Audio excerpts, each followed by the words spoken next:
once the Supreme Court branded this judgment and this decision is unconstitutional? Barkha, don't forget one thing. Under our constitution, the governor is only the recommending authority. The decision to impose Article 356 is that of the Union Cabinet. Now, certainly they have indicted the governor. He used very strong language. They have used milder language against the Union Cabinet. But the implications are the same. This hair splitting which my learned friend is doing, I would say would lead us nowhere. So according to you, the judgment does place culpability Surely, why at not? the door of the government? Two, you could have verified it with the power, you didn't do that, A. And B, you were misled by the governor, which in turn led you to give a wrong advice to the president. That means the Prime Minister misled the president. That is what it means. Okay, what does it mean? I'm going to ask Soli Sorabji if he shares that view, but first Fali Nariman, in some ways an independent voice in this whole debate this evening. You heard the judges in court today, Mr. Nariman. According to you, the governor of course is indicted, but does the government get the kind of criticism that some were anticipating in this judgment, or do you think the court has been somewhat soft on the judgment? I'm not sure if Mr. Nariman can hear me, sir. All right. Okay, we'll try and go back to him, Soli. Well, there is certainly strong criticism of the Council of Ministers because of the lapse. What was the lapse? It did not verify. But I don't think, mind you, I have not read the entire judgment. I think none of us here has gone through the entire judgment. It's not even available. But I do not think that there is a condemnation of the central government. Okay. I don't think there is any finding that the central government acted maladroitly. Okay, all right, we're going to take a quick break here because we're going to get Mr. Nariman to join this discussion, but our SMS poll lines are open on whether you believe that Bhuta Singh has been made the Bihar scapegoat. We're returning with all that and our all-star lineup on this discussion in just a few minutes. It has found the Council of Ministers guilty of non-application of mind. India 60.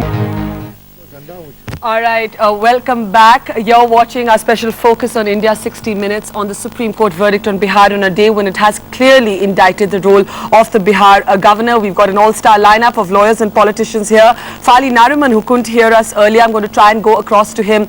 Now, Mr. Nariman, according to you, the governor, of course, has been indicted, but the role of the government, sir, there is one comment that says the Council of Ministers could have tried harder to verify the recommendations of the governor. Do you believe that this is some sort of indictment of the cabinet's decision, according to you, Mr. Nariman?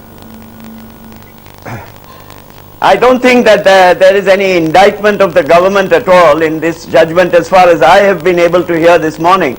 But the criticism perhaps is that the Supreme Court did not go far enough and did not take the question of the matter higher than the fall guy who was the governor.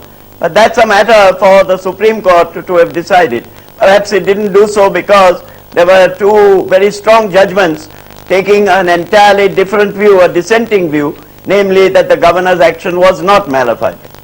Well, you're perhaps, Mr. Nariman, the only person blunt enough from this panel to actually take on the Supreme Court. Are you saying that in some ways Bhuta Singh is unfairly being made the scapegoat and that if Bhuta Singh was culpable, so was the Union Cabinet? I'm not saying that anybody is being culpable and not culpable, but I'm only mentioning the fact that Bhuta Singh is the reporting authority. The deciding authority is definitely the Council of Ministers, and if their decision happens to be tainted because of the wrong report of the governor, then I think the responsibility lies with the Council of Ministers as well. So it's not enough merely to say that the governor is responsible, but that's how the Supreme Court apparently has put it, and we must accept it because that's the majority verdict, and that majority verdict is binding on the government. Abhishek Singhvi, the Supreme Court did not go far enough. Your party must be breathing a sigh of relief. But the fact is that many people believe that Bhuta Singh was at fault if this was a controversial, erroneous judgment, but so was the government that approved his recommendations. The fact that the governor has been judicially found to be at fault is something now beyond discussion. We have the text of the judgment says so. So that is to be taken as a given. I think since it's the apex court, all the arguments That point you will not make a made. difference. Point number two, Point number 2 I've also made is that an ex post facto invalidation is not the same as blaming or condemning the central government. Number 3, very important. You are today, therefore, what are you trying to say? You are admitting and accepting that the Supreme Court doesn't condemn or blame the central government, but that it ought to have done. Well, if wishes were horses, we'd all be elsewhere. That's not the point. So and lastly, one important yes. last one, very quickly. Yes. You must also transpose yourself back for a moment in time. I have no problem, today the apex court has held that a central government quick action to stop what it perceived as the scourge of defection and horse trading was wrong and is not a valid legal consideration in respect of 356. That's the judgment today. Okay. But at that time, if you transpose yourself back in a time capsule, the central government bona fide believed, and it may be wrong today, but then bona fide believed at that time that they were acting quickly to save imminent defection. Let me get Mr. Now, Suraj. that's a point of view or a perspective. It's easy to be wise by in hindsight. And just one thing about this horse trading and unethical means taking the account is not by the judge. So this definitely I agree that there is, in fact I myself say, there is not actual indictment of the central government as such. Yeah. Because they have not found that the government acted mala fide. But, my real grievance is, I've not read the judgment, I want to know what they have said, by the government hustling our president in the early hours of the night into signing the proclamation by presenting him with a picture, oh, something terrible is happening in Bihar. You and feel a the sense of president was urgency. hustled. You feel the president was Of course hustled. he was hustled. How do Okay. you expect him to sign a proclamation? Let me quickly get Mr. Nariman in and then Ravi Shankar Prasad. Mr. Nariman, there was this speculation that the president was upset. The president on record said that this was a judgment that was a tough learning experience for him. Do you believe that the president was hustled, as Mr. Surabji here is suggesting? Well, no one can be hustled, I think. It's up to you whether you want to be hustled or don't want to be hustled. But apparently because he happened to be in Moscow, he felt that he was hustled. Well, if he was hustled, he was hustled. But the president also has a constitutional responsibility. He also has to see whether the advice of the Council of Ministers meets with his ex facie approval. It has all the backing, etc. And perhaps because he was in Moscow, it was not possible for him to ascertain that. But that's just too bad. I mean, these are things which have to be done by constitutional authorities. That's why constitutional authorities are all there. And that's why the Constitution gives them a very high responsibility, including the responsibility to the President to send back a recommendation which he does not approve, and which he can do only once. And after that, of course, he is bound by the advice of the Council of Ministers. All right. Ravi Shankar Prasad, a quick word from you. Is governance basically a legal question or it is a moral question also? Now kindly see the report comes. It is said it is motivated mala fide by extraneous considerations. A rare cabinet meeting takes place at the dead of night. No urgency.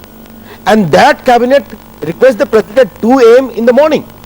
If you read the sequence of events, when I am saying the deciding authority was also acting mala fide, that is also the implications of the Supreme Court judgment.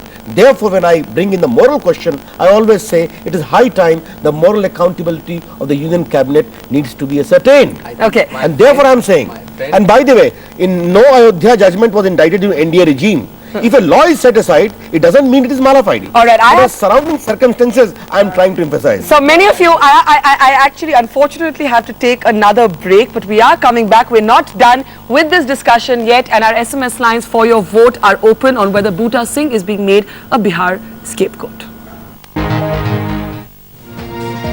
All right, welcome back to India 60 Minutes. The question we're asking this evening is Bhuta Singh the Bihar scapegoat? You can SMS us your comments if you agree, India space yes. If you disagree, India space no. If you just want to write in anyway, just SMS us at 6388. And we are continuing this discussion with a high-powered panel.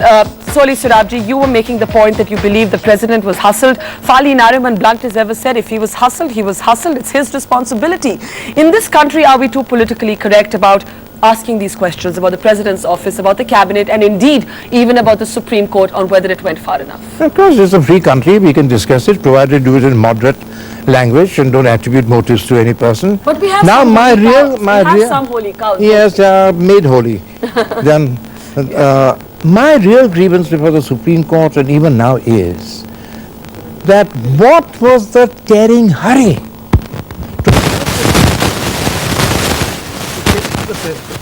get the dissolution done. If you look at it, Barka, it's very clear. The whole reason was Lalu Prasad's insistence. Nitish ko najji kaane nahi dena. He can't even be asked to stake his claim.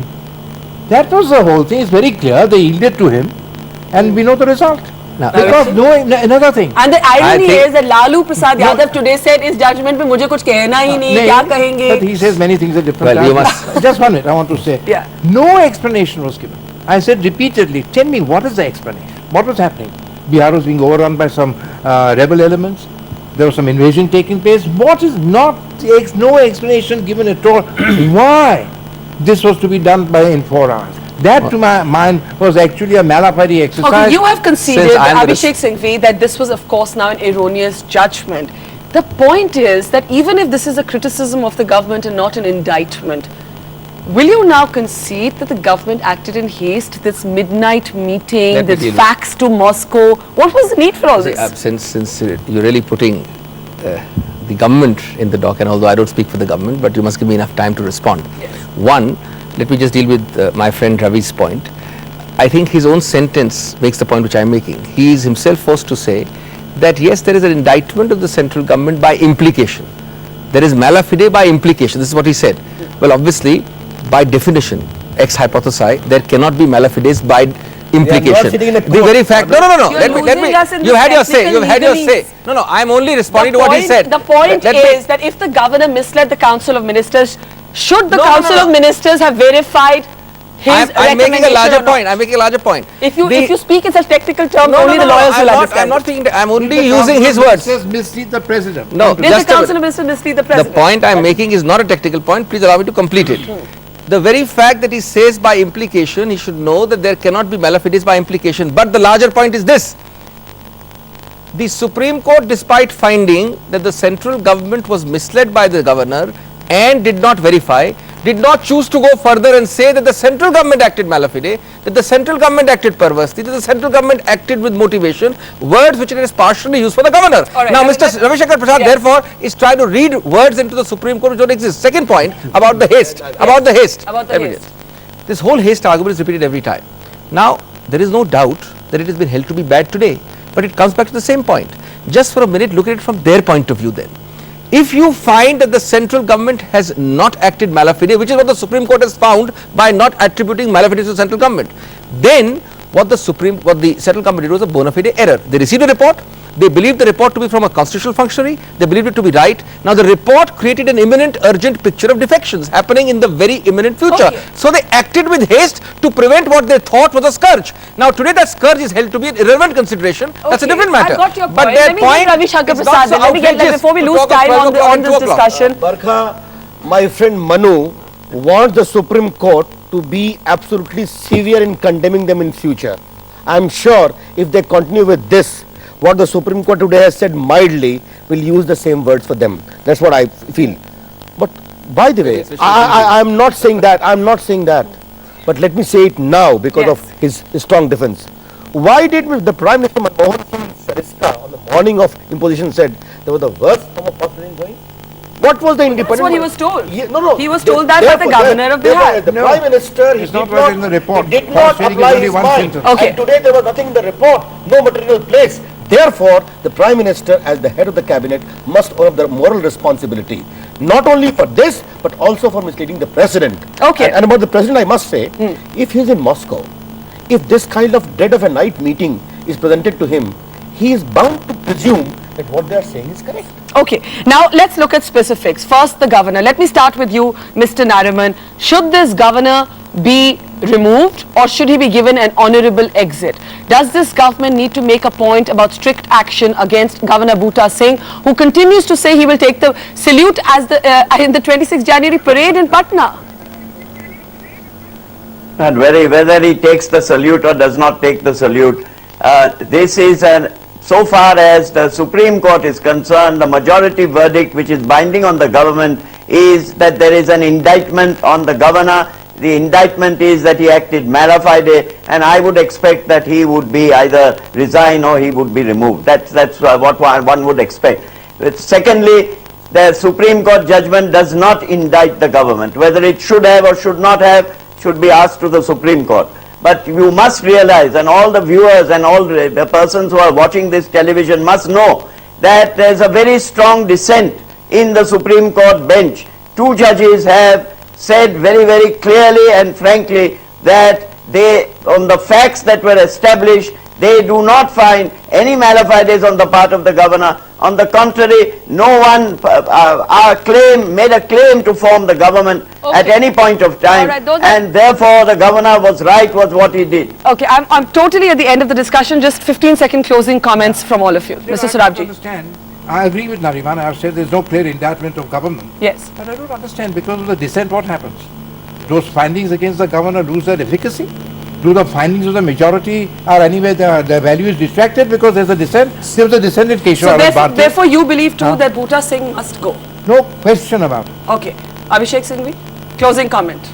I think What is the I think in government all going to this do? political hoo-ha, Yeah. one thing is missed out. We've said all that we want to say, but one important thing is not being said. There is another part of the judgment which has very constructive medium-term and long-term suggestions about improvement of the office of governor, about appointment, about strengthening our constitutional systems. I think, and certainly for the Congress party I can say so, but I think all parties But that's can a certainly put their... that's a Not philosophical, it's very concrete. The solution government- on a day when this governor is still in office. Since we've discussed all the non-philosophical, political hoo-ha points, Okay. let's spend 15 seconds on the concrete long-term reforms. Okay. The concrete long-term reforms can easily be translated into guidelines, maybe amend the constitution, maybe I amend agree, the but it's statute, not and do political something. hoo-ha. You got to face It's it. not political You can't hoo-ha. just whitewash it like Okay, that. very quick last comment. Totally out of time. Bhuta needs to go as quickly, but my closing comment is his October 2005 observation. If I was wrong, why was my report accepted by the Union Cabinet? He's on record as having said that. And that remains the abiding question of this debate. Ravi Shankar Prasad, Abhishek Singhvi, Soli Surabji, Fali Nariman, privileged to have all of you on the show. And we're of course keeping our votes going. We will announce the results of those poll at the end of the 60 minutes. But for now, it's over to Sonia for the rest of the day's developments. Thanks, Barkhan. Ironically, even despite all that